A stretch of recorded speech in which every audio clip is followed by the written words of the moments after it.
Hello, it's a pleasure to be talking today to Henry Martin about his new book, Vincent van Gogh and the Good Samaritan, published by Darton, Longman and Todd. Welcome, Henry. It's good to have you with us.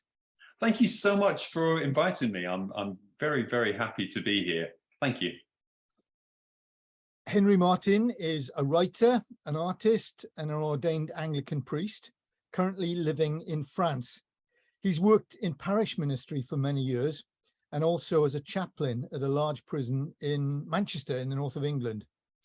In this fascinating and very readable book, he reflects on one of the most famous stories told by Jesus in the light of the life and work of the famous 19th century Dutch painter, Vincent van Gogh, and especially of his painting, The Good Samaritan, that was, of course, inspired by that same parable. So, Henry, how did your interest in Van Gogh begin? I've always enjoyed Van Gogh. I've been a painter or a doodler, a scribbler all my life, and whenever I go to a new city, the first destination for me is the art gallery.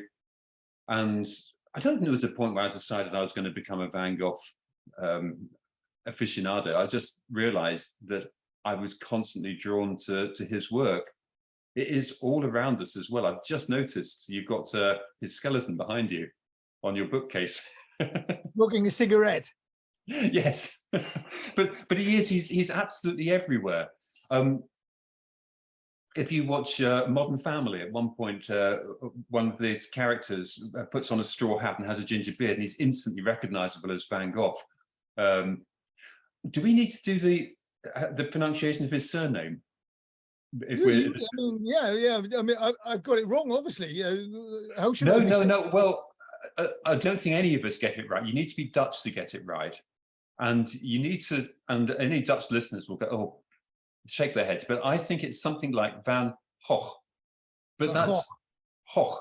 I think that's almost impossible for us to say. So yeah. We British people go for Goff, G-O-F-F. French and Germans go for Gogh. I don't know why North Americans go for Go. Go, Van Gogh. Yeah, that seems utterly wrong, as so many things with North America. But let's not get into that.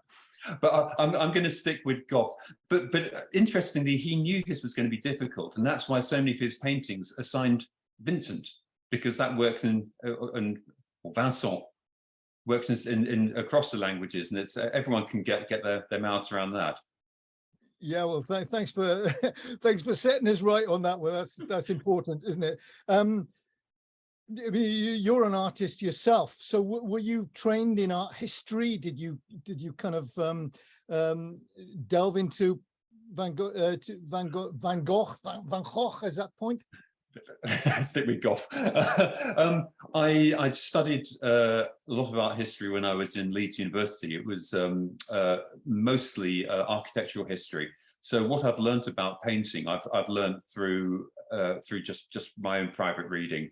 But again, always this fascination with painting and looking at a picture and just thinking, how has she or he caught that moment, that light, and what can I learn from that so I might attempt it myself in my own little way.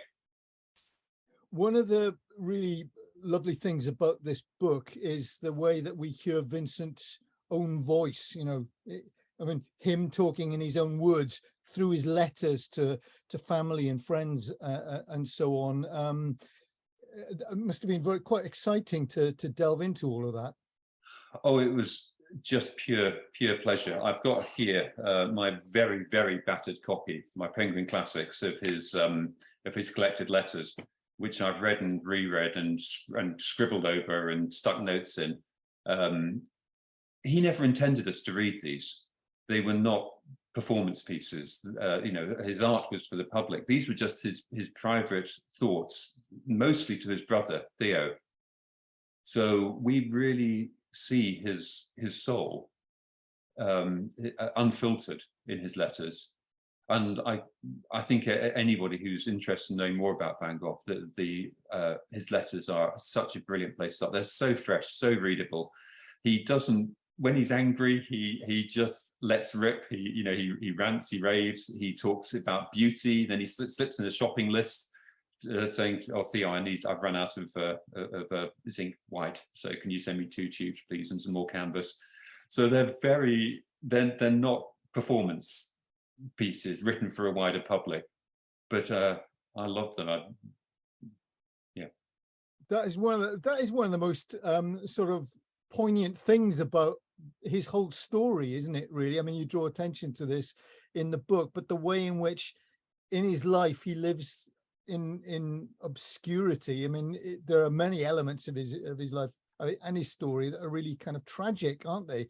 And yet in this time after his death, he becomes not just a popular painter, but probably one of the most famous artists in the world, and most sought after artists in the world. I mean, it's an incredible turn of events, isn't it? I think I think I'm biased, but I would say he is the most recognizable, instantly recognizable of the painters, because his style was so much his own. As a painter myself, if I ever paint a sunflower, everyone will go, "Oh, Vincent van Gogh's influence on you." And he seems to have a monopoly on sunflowers, but he painted so much, and he painted so quickly as well. A phenomenal amount of work. And then what did he actually do with them? They all ended up in his brother's apartment in Paris. And when his brother died, his sister-in-law, Joanna, was left with a baby and an absolute mountain of unsaleable art. And it's her who we have to thank for we wouldn't know his name. You wouldn't have that postcard behind you of a skeleton smoking a cigarette if it wasn't for Joanna van Gogh Bonher. Again, apologies to any Dutch listeners for my pronunciation. And it's such a short painting career, really, isn't it? I mean, born in 1850s, 1853, was it? And then 1853, yes. And then dies in 1890. And how long was his painting career? It wasn't much more than 10 years or so, was it? It was about 10 years. He was always a scribbler, a doodler. But actually, he didn't start painting immediately. It was the first few years when he was an artist, he was drawing, preparing himself to launch as a painter, mostly drawing. And then Anton Mauve, who was a relative by marriage and an established artist, encouraged him to experiment with oil and watercolor. I'm sure he'd have got there anyway, but so Mauve can be respected for introducing or encouraging him to use color. But really, the paintings we know and are particularly drawn to are those from 1888 onwards, after he moved to Arles in the south of France, and just painted as one possessed. And I mean that in its full sense, not in a very healthy way. He just painted and painted and painted. You say that, even as an enthusiast for Van Gogh, you still keep coming across things that you've never seen before. Oh yes, absolutely, and I still do it to this day. I'll often, if I'm sitting quietly, I'll Google Van Gogh field, and it will come up with a picture I haven't seen before. I recently found some railway carriages in a shunting yard, and I was just, how have I not seen this? So you've obviously, you've been a minister yourself and a teacher of the Bible. What gave you the idea of bringing together a kind of your reflections on the parable and this painting by Van Gogh? I mean, what gave you the idea? There's a book here. I was searching in my mind for my next writing project, having published 2 books by then, and I suddenly remembered seeing this painting quite a few years beforehand and thinking, I love Van Gogh, I love parables. The parables are my main interest in the Bible, and Van Gogh has painted one for me. So let's just see where this goes. I must admit, I then thought, hang on, this has been done already by Henri Nouwen, who painted the Return of the Prodigal. And so I remembered that. I checked my list and discovered it was published by my actual publisher. So I thought, oh, right, well, they might be enthusiastic about this, and they were. I then deliberately did not read it, and I haven't reread Henri Nouwen's book because I didn't want to. I wanted to come at it and make it my own work, but I have to acknowledge a debt to him for being a Henry who took a parable and a Dutch painter and wrote a book about it. But I mean, yeah, okay. Well, I can see that people might say, "Oh, this is copying," but I mean, that's ridiculous, isn't it? Because so far, nobody has. So nobody would say that of somebody writing another sermon or preaching another sermon on the Good Samaritan, despite the fact there've been thousands and thousands done. Yes. Since. And also copying is very, very in, according to Van Gogh, because his Good Samaritan is a copy. Yeah. When he was particularly ill and he wanted to keep on painting, his compulsion to keep on painting, he would copy other artists' work and he would learn their techniques. It's actually a recognized thing for artists to do. And I've started doing it myself. But the original painting is by Delacroix. And he would have he might have seen the original, but he might have only seen a lithograph, which his brother Theo used to send him lithographs of things he might, to brighten up his room in the, sorry. You quote Van Gogh in a letter to his brother Theo as saying that he never wanted to paint biblical scenes and themes. And yet here, in this painting done in the very last months of his life, isn't it, actually? Yes. Yeah. The very last year of his life, we see him turning to this story of Jesus. I mean, so what made him change his mind, do you think? He first mentions it, I think, in September 89, by which time he is already in the asylum. And he copies Delacroix's Pieta because he knocks a jar of turpentine over his lithograph and spoils it. So to redeem the picture, he makes a copy of it. Then he says, I might try this Good Samaritan. Then in November, he says to his brother, I'm never, ever going to do a biblical scene. But then I'm not sure whether that was just the moment he was in. He was having a difficult moment, struggling with religious thoughts or with the past. Certainly, while in the asylum, he says, religious thoughts often console me. So I imagine things are going back and forth in his mind over that year when he was in Saint-Rémy in the asylum. And as I say, his letters are unfiltered. If he's feeling it, he wrote it. So on that day, he was, I shall never, ever do a biblical scene. The next day, he might have changed his mind completely. Yeah.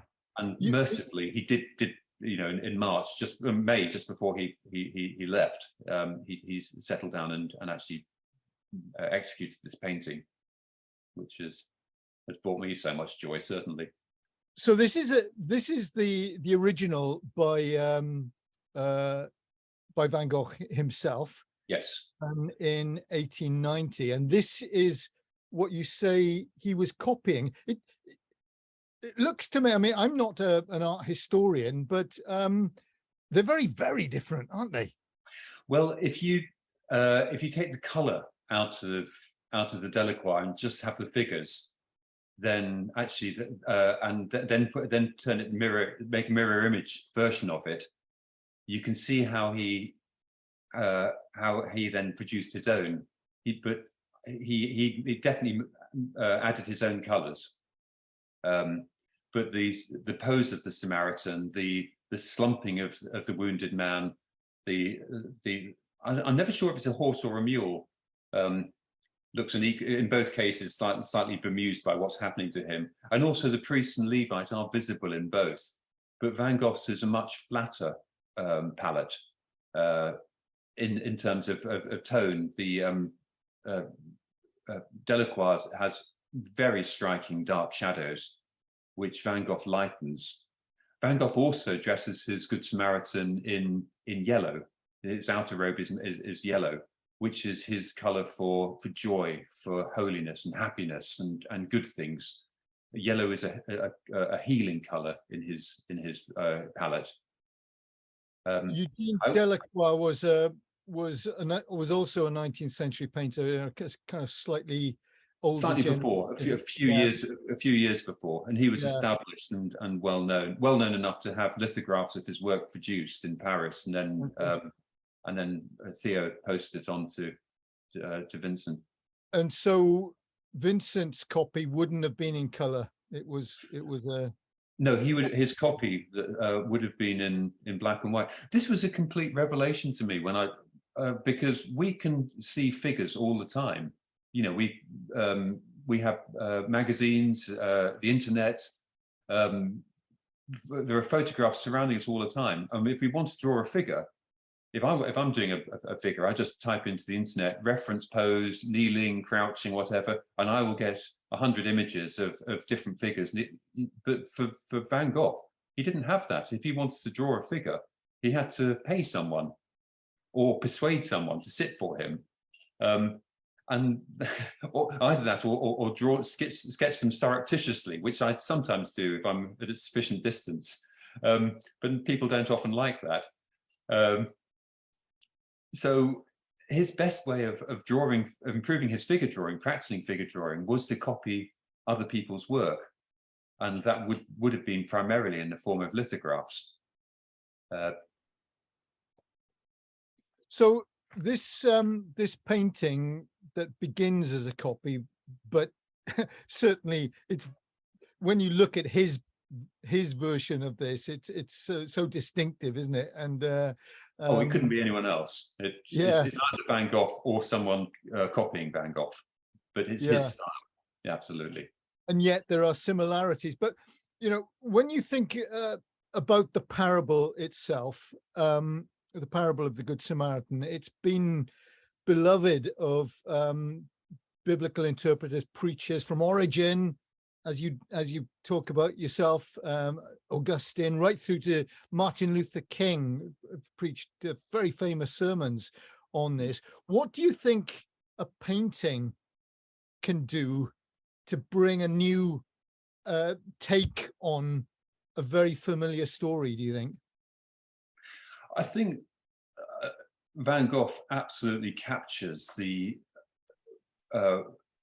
what Delacroix put in there himself, the strain of salvation, the fact that salvation is not a wave of a hand. His Samaritan is absolutely engaged in the struggle to hoist this semi-conscious man up onto his mule.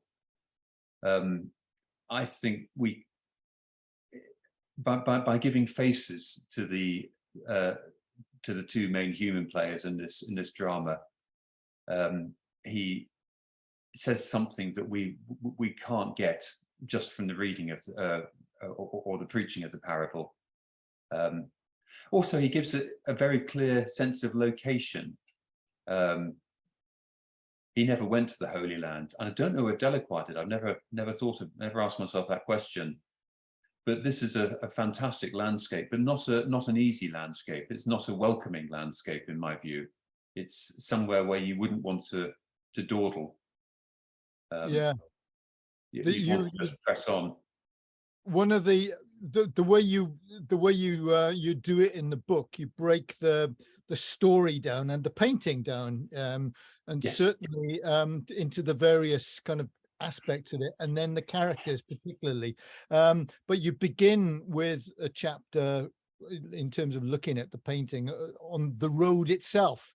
I mean, talk us through what you see here, and what you see, how you see Van Gogh interpreting the road in the parable. Well, simply it's not it's a beautiful place, but it's not a welcoming place. I've had the privilege of actually being on that road, and it looks nothing like this at all. I don't know, have you been to the Holy Land? Yeah. Yeah, and it's not like this. He's brought more green to it, certainly, than the times of year I was there. But it's a single track road. It's suitable only for you know, there was an emergency, you couldn't get a vehicle or a cart there.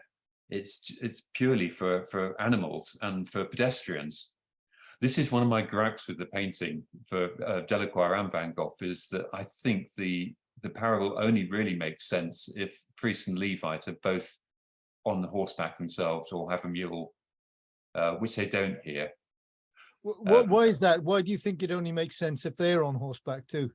I think there has to be a level playing field.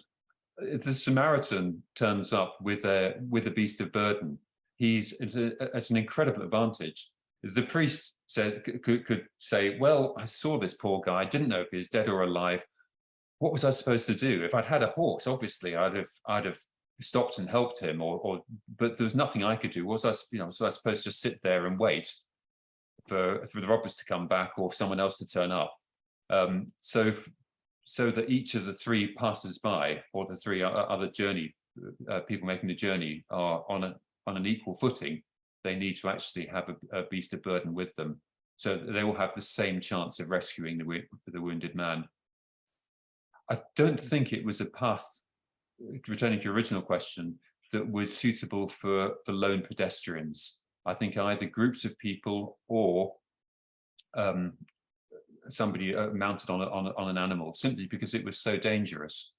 Yeah, notorious in Jesus' own time for being of theft and mugging and all of that.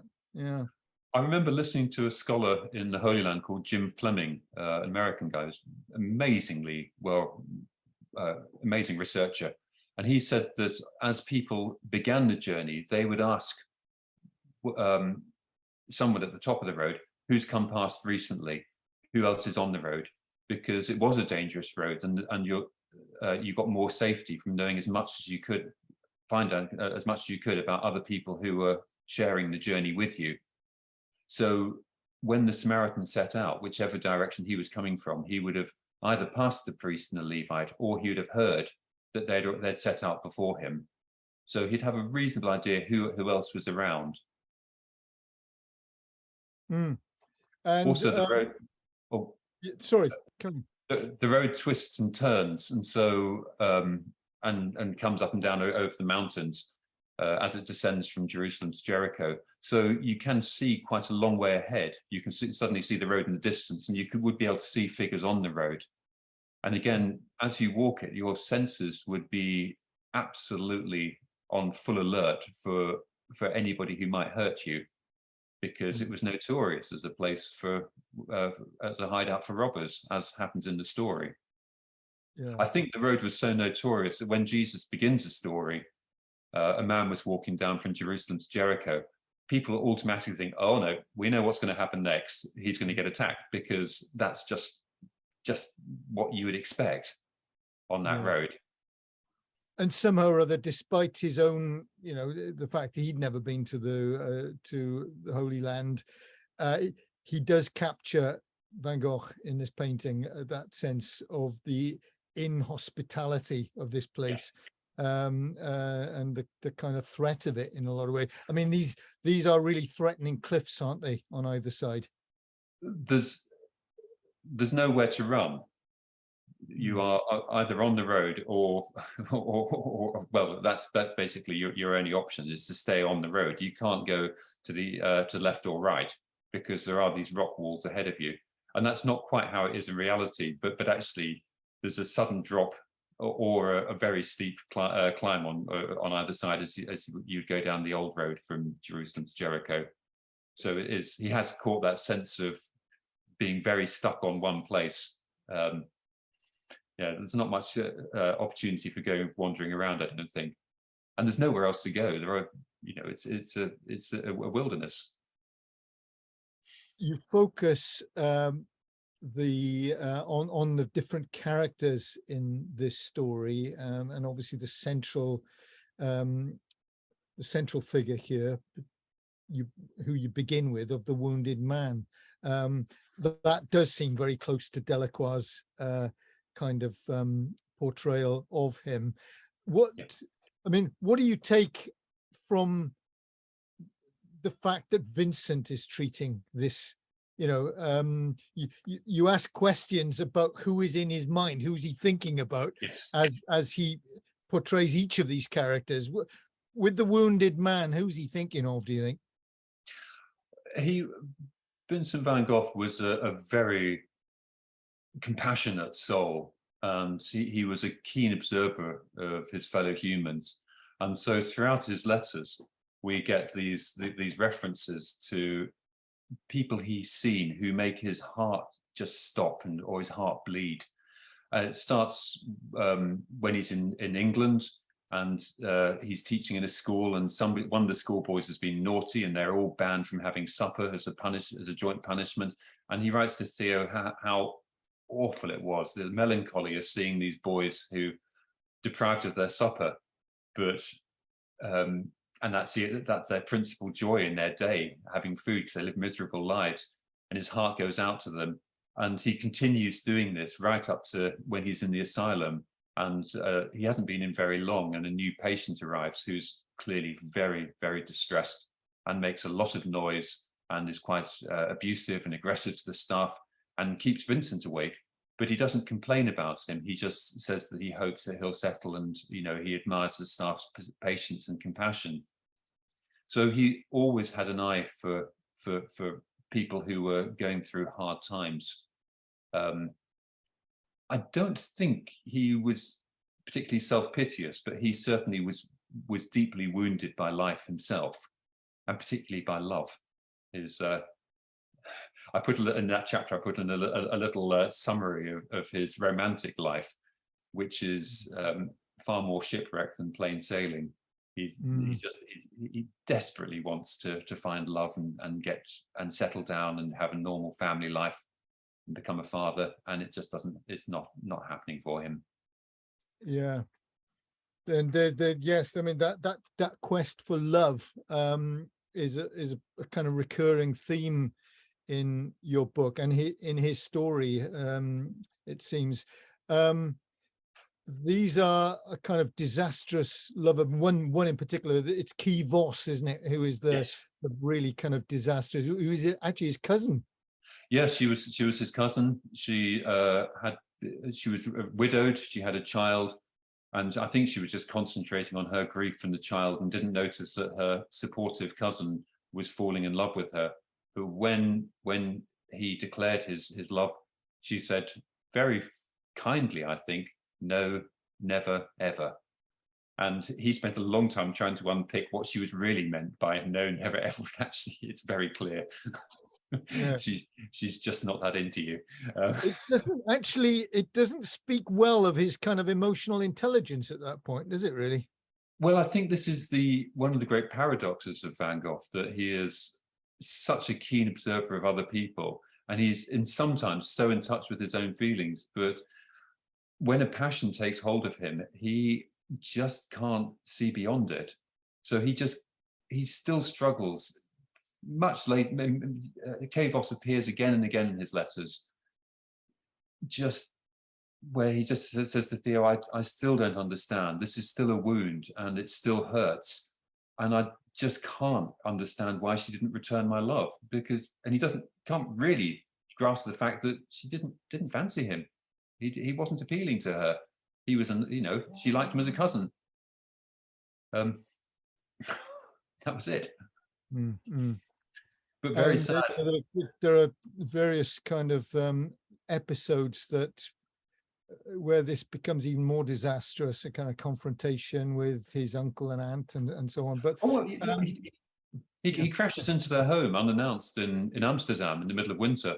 And at one point, he tells a story to Theo that he holds his hand over a lamp until he's allowed to see her. So this is stalking, self-harming, harassment. And he is treated with great kindness. And he tells this story as if he's the loser, or the one who's being badly treated. But as I read, I just think you're actually kind of scary at this point, but we have his words for it, and he's kind of indicted by his own words. There is a kind of theme here of a kind of self-sacrifice to a degree, and a sense of vocation that actually leads in, and it's almost like a kind of continuum into self-harm. We've got this very famous self-portrait of him, haven't we? with a bandage over his head. I mean, not dissimilar actually to the wounded man here. To the wounded man, yeah. Is this a Yeah. self-portrait, do you think, as well? A kind of a self-portrait? I think it could be.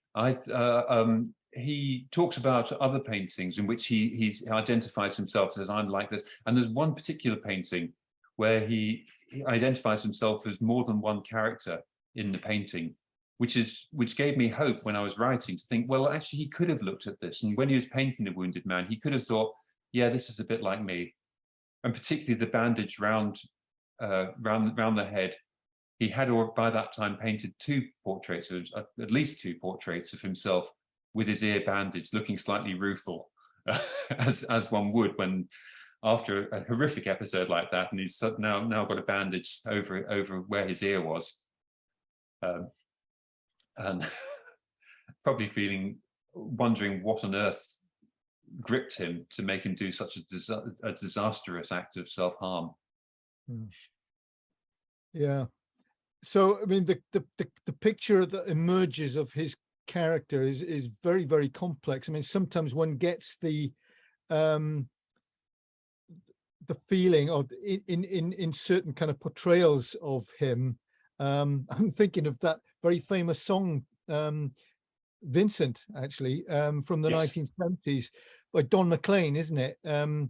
Where he's just almost portrayed as this kind of sweet, sad guy. But actually there's quite a dark side here as well, isn't there, that you reflect on? I'm not a great, I love the tune of the song. But the more I researched for this book and the more I read his letters, I thought, yeah, it's the song just over romanticizes him. I also struggle with the treatment of suicide in the song. This world was never meant for one as beautiful as you. You took your life as lovers often do. And I think suicide is such an immensely complicated, difficult and tragic subject. I struggle with the way Don McLean writes about it in that song. It just seems too simple, too inevitable. Suicide's not inevitable. There's always support. And that's why I've peppered the book with references to the Zero Suicide Alliance training course, which I passionately believe everybody should do. It will save lives. It will make us more aware when somebody is at risk.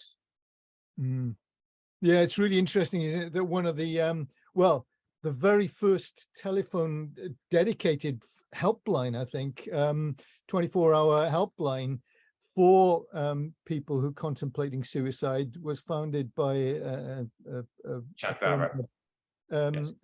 former Anglican priest, right, Chad Vara, and is called the Samaritans in the UK. And yeah, we'll certainly come back to the Samaritan later on. But we got these other characters in the painting as well. The priest we can just see disappearing over the horizon there at the end of the road, and then the Levite who is in the lower left there, and we need to come on to talk about them now. But the priest, again, it's a theme that crops up repeatedly in Vincent's own life, a kind of critique of religion. And I suppose the priest, more than anybody, represents that in this painting, a kind of critique of the establishment of established religion. Why did he have such a low view of the clergy and of religion in general? Are you familiar with the saying that somebody who's fallen off one side of the horse will spend the rest of their life falling off the other side of the horse, so keen are they not to repeat their first mistake? And I think he was supposed to be a priest in his own mind. His father, his grandfather were. He was very zealous. He threw himself into the life of a trainee or a postulant priest with such fervor and perhaps not enough thought. So having fallen off that side of the horse, he then resolutely refused to repeat the mistake, and he becomes very hostile to organized religion. All of this is tied up with his incredibly complicated relationship with his father, who is not the bad guy, who probably struggled an awful lot and found him quite difficult to be with, and did support him, tried to support him. But then shortly after his father died, he was trying to find models again, and Catholic clergy where he lived started warning off their parishioners in their sermons, saying, you mustn't pose for this man, he's immoral. But they were kind of, their tack with him was to say, you shouldn't be mixing with the lower orders. And with them, they were saying, your moral soul is in danger if you pose for this man. And he just hated the hypocrisy of that, and the unkindness and the strictness. With Kay Voss, also her father was a minister. So when his own father and her father both unite in saying, "Come on, fella, this is not working. She doesn't love you." They just, "Oh, you clergy, you don't understand love," because they were saying, giving him a narrative that was so contradicted what his heart was screaming. Then he has his rebound onto CN. He says, having not been allowed a respectable woman, I shall now go for a respectable woman. And he meets up with CN, who at that time is pregnant with her second child, who's been abandoned. She's a sex worker. She's destitute, and his heart goes out to her, and he tries to form a family with her. Never quite gets around to getting married. It's a rescue operation, and it doesn't last. They're not well matched. But his family come to terms with, they don't like this relationship, but they come to terms with it. They support him. They send her clothing. They try and do what they can, but obviously it's difficult for them. And so I think actually he probably engineered a situation that would be difficult for them. And he says explicitly to Theo, I'm showing them what love is. This is what love it means, and I'm living it, and they're not. And they're the established church. What do they know about love? Look at me. I'm telling them. And he's very much trying to be a good Samaritan to CN. It's a really striking turnaround, though, isn't it? Because I could understand it in some ways if he's just this brought up in a religious home, which he was, son of a minister and stuff like that. But he seems to become a really kind of zealous believer, and wants to be a pastor, fails to get into seminary in the theology school in Amsterdam, and then is hired as a lay preacher in this mining area of Belgium, where he works and seems to have poured himself into that work. And being quite respected by the local people. There's a sense in which this was something that he was deep, a love for this faith that then turns into this utter hostility. Well, as an evangelist in the mining area, in the Borinage, he wasn't actually there for a very long period of time. And what he was doing was simply not sustainable. He was refusing to sleep in his own accommodation because he just wouldn't take any privileges for himself that he felt weren't available to the poorest of the poor people he was called to serve. So he just wasn't looking after himself. And so if he hadn't been taken out of that situation by the church board and by his father, he would have probably he was heading for a breakdown. But he wanted to be as Christ-like as possible. Yeah. So he then later on in life, he never ever lost his respect for Christ. But he just thought the religion that Christ had founded had fallen so far from the lofty ideals of its founder. The founder is sublime, but what we now have is something that he just can't be part of, because he saw such a distance between the respectable established church and the preacher from Nazareth. You quote I think many of us struggle with. yeah, I'm sure. You quote from a letter to his brother that says, I am no friend of present day Christianity, even though its founder was sublime. I have Yes. seen right through present day Christianity. The icy coldness mesmerized me in my youth. But since then, I have wrought my revenge. I mean, he saw himself somehow or other as taking revenge upon this loveless, cold religion.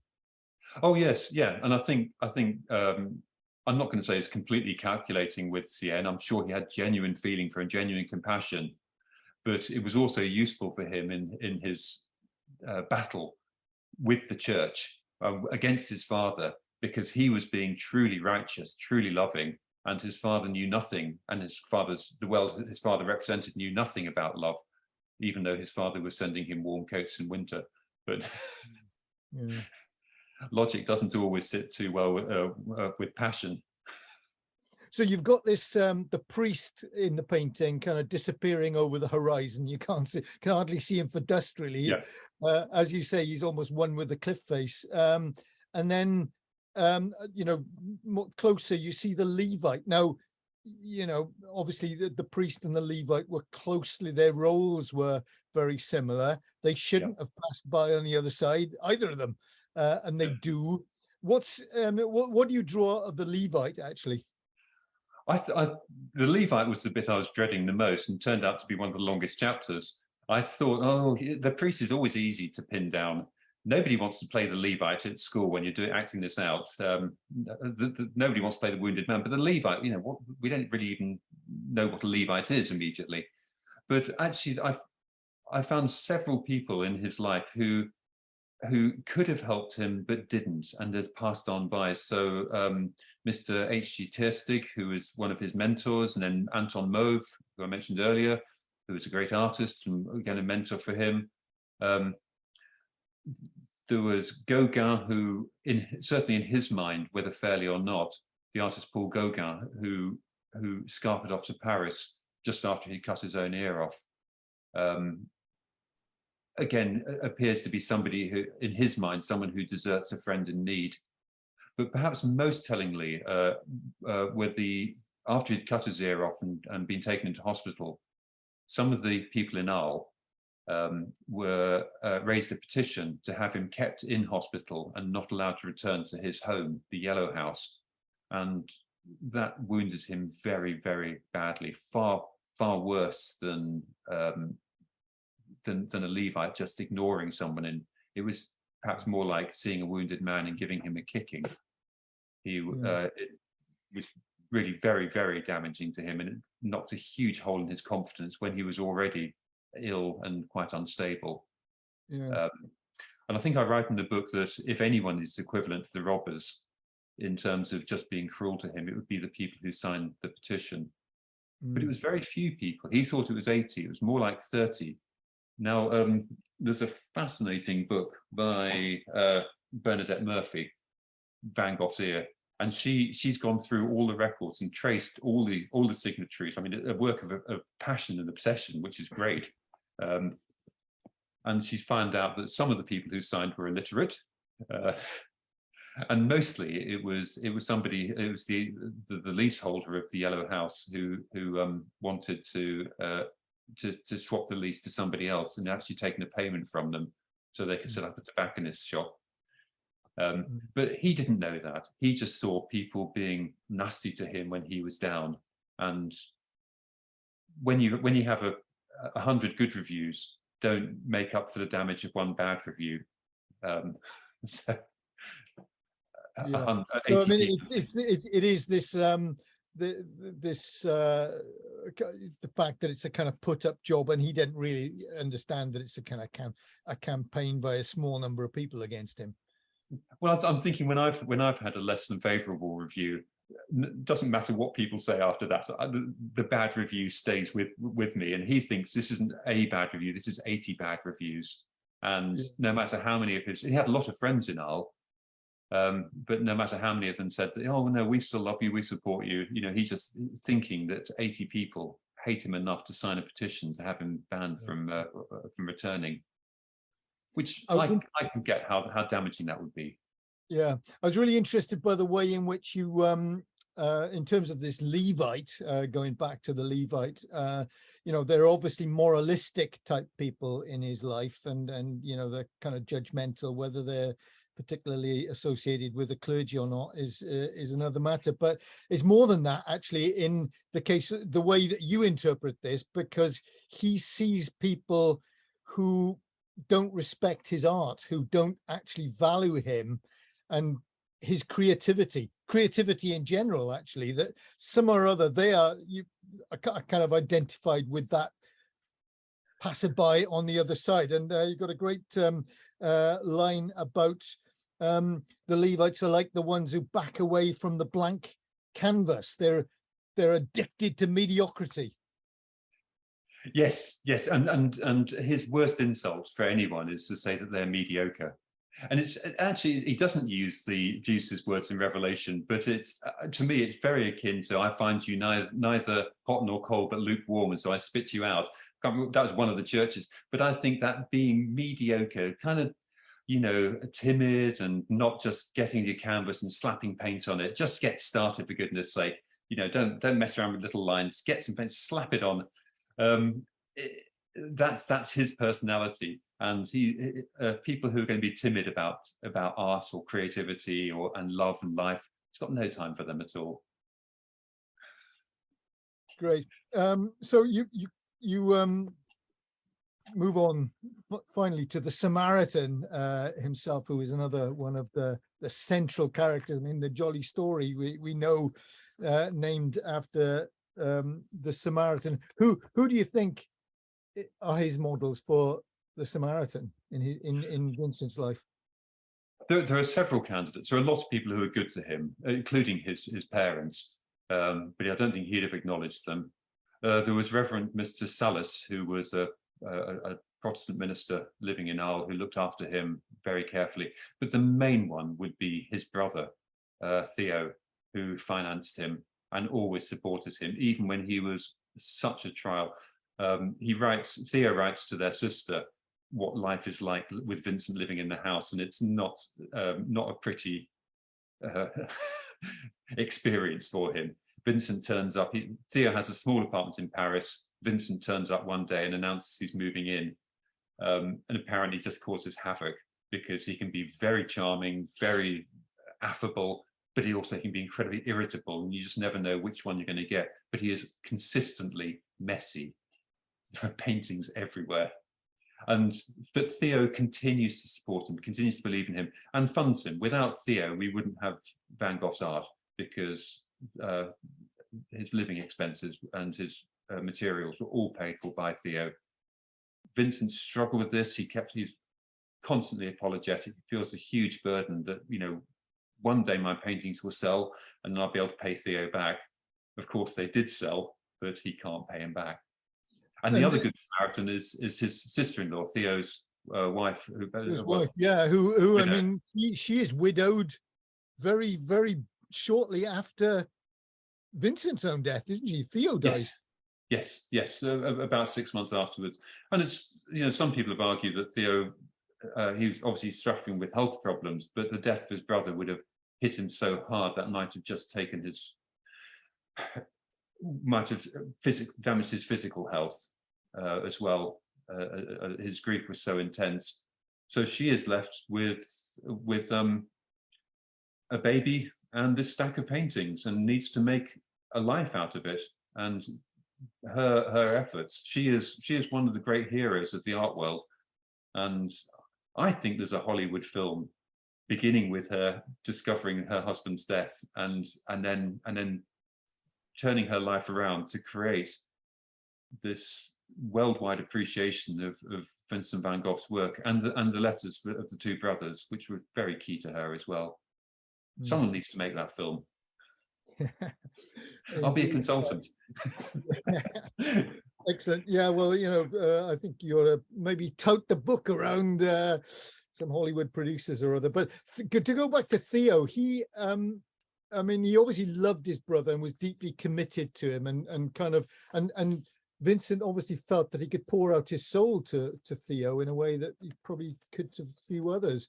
But Theo is is no mug either, is he? I mean, he's got a, you know, he seems to have a very realistic estimation of Vincent's character. I mean, there's a line from one of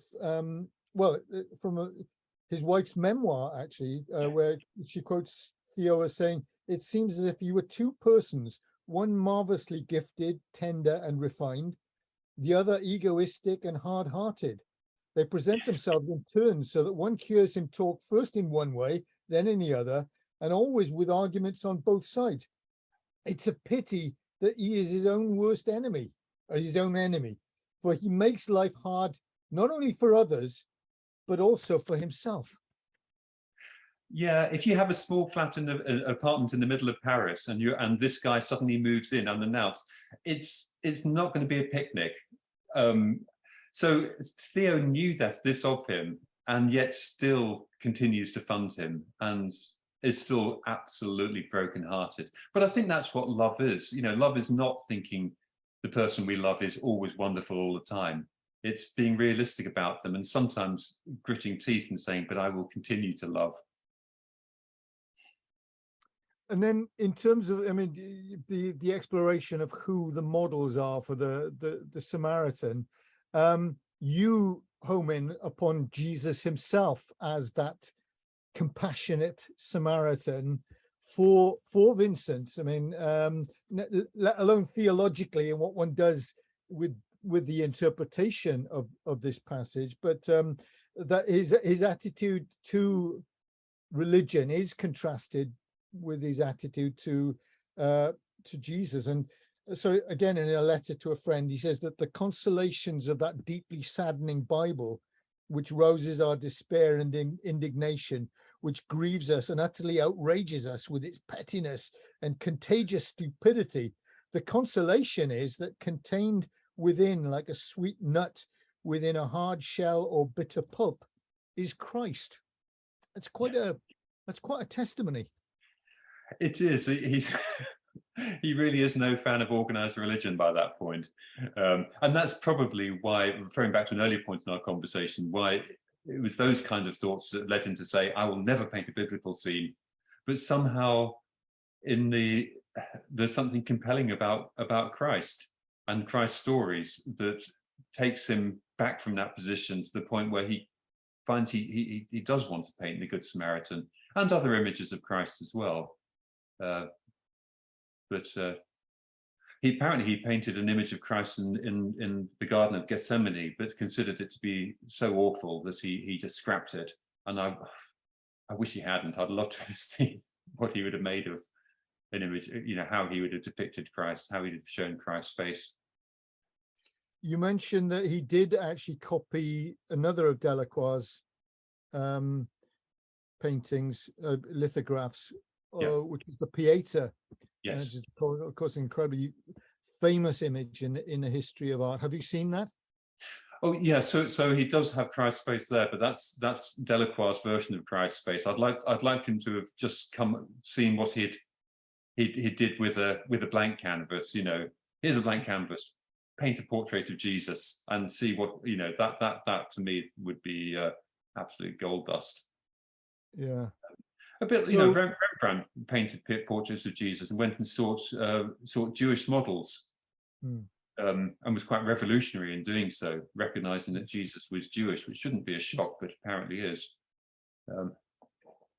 He continued. I mean, the love for Jesus and that sense of kind of wanting to live a life like Jesus, and a compassionate, a loving life, is clearly what was motivating him in his kind of a work in evangelism and so on. But you kind of you see that as being continued in his painting. I mean, that sense of vocation is there very consciously as far as he's concerned.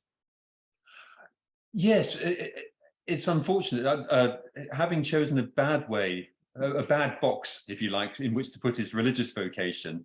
Having thrown out the contents of his religious vocation, he then puts a vocation of an artist into the same box with the same restrictions and the same very high expectations of himself and the same asceticism. And he actually says at one point, being a minister and an evangelist, they're very much the same thing. And of course, they don't have to be, but in his mind, they were. And he tries very hard then to live up to this incredibly rigorous, demanding life as an artist, which is as bad for his health as when he was an evangelist in the Borinage. He just burns himself out. At one point, he writes to Theo and says, "Art is a very strict mistress. People like me don't have time to be ill." That's not healthy. So you kind of see the dangers of addictive religion, religion at its worst, in that sense of addiction and a kind of obsessiveness, somehow or other, being continued in this sense of vocation then in his painting as well. It's equally. Oh yes, yeah. I suspect in the modern day we would describe him as having an addictive personality. I'm not a psychiatrist, psychologist at all, but that phrase gets bandied around. If he was into something, he was really into it. He didn't do half measures, and hence his hatred of mediocrity. And I know what that's. I taste that sometimes when it's 10 o'clock at night and I've got the painting bug on, and I just think I'm going to return to another. And then it's 3 a.m. and I think I really ought to go to bed. And it's that kind of things. When I taste that, I think of Van Gogh and think, no, he should have just gone to bed. He should have had a proper meal. He should have perhaps stopped living on cigarettes and coffee and slept a bit more. It's a really difficult one, though, isn't it? Because would we have had this wonderful work if he'd been a very, very different sort of person? If he'd been a more kind of balanced person? Would we have had Tchaikovsky's music if the world had welcomed him as a gay man? But they didn't, and so this torture comes out in this extreme beauty. But isn't that a bit like foie gras? Something delicious that comes out of torture. And I'm not in favour of foie gras, but yeah. We have it. We have Tchaikovsky's symphonies. We have Van Gogh's paintings, and so let's just be happy we have them. But maybe not try and replicate the circumstances in other people to produce more. There must be a kinder way of treating our artists and musicians. And ourselves. Yes. Yeah. Well, you write very lovingly and beautifully about Vincent and his work and so on. I wonder if you could end our conversation by reading a passage from Vincent himself that you sort of end the book with, and it's very much on this theme of Christianity and art, Christ and art. It's really quite profound. Yeah, and you kind of this is not specifically about this painting, is it? The Good Samaritan. Yeah, it's very close. It's so close, and it's frustrating because he is so close to saying something wonderful about the parable of the Good Samaritan. He talks about the wonders of Jesus' parables, and then he paints the Good Samaritan, but he doesn't quite say it, and it would have been the perfect ending to the book. But as it is, it's a fairly good ending. This was a letter he wrote to a fellow artist, to Bernard, in 1888, and he writes, "This great artist, the Christ, though he disdained from writing books about ideas and feelings, certainly felt considerably less disdain for the spoken word, and especially the parable, what a sower, what a harvest, what a fig tree, etc. And who would dare to say he was lying on that day when he so offensively predicted the collapse of Roman buildings and affirmed, 'Heaven and earth shall pass away, but my words shall not pass away.' These words that he spoke as a prodigal great lord, but did not deign to write down, are one of the highest summits reached by art, which in them becomes a creative force, pure creative power. These considerations, my dear friend Bernard, lead us a long way, a really long way, lifting us above even art, allowing us to glimpse the art of living, the art of being immortal and alive." And he's so close to saying, that's why I painted the Good Samaritan, but he didn't quite. But I believe he was, yeah. I know I'm reading into it what I want to find in that instance. I tried not to do that too much in the rest of the book, but I really think he was very close to saying, and that's why I painted the Good Samaritan. Well, it's great stuff, Henry. Thanks for reading that and for Vincent's reflections, but thank you for yours as well in this book. Henry Martin's book is Vincent van Gogh and the Good Samaritan, published by Darton, Longman and Todd, available in all good bookshops, especially from the Regent College bookshop, I hope. Oh, yes. Thank you very much for joining us. It's been a pure pleasure. Thank you so much. Bye for now.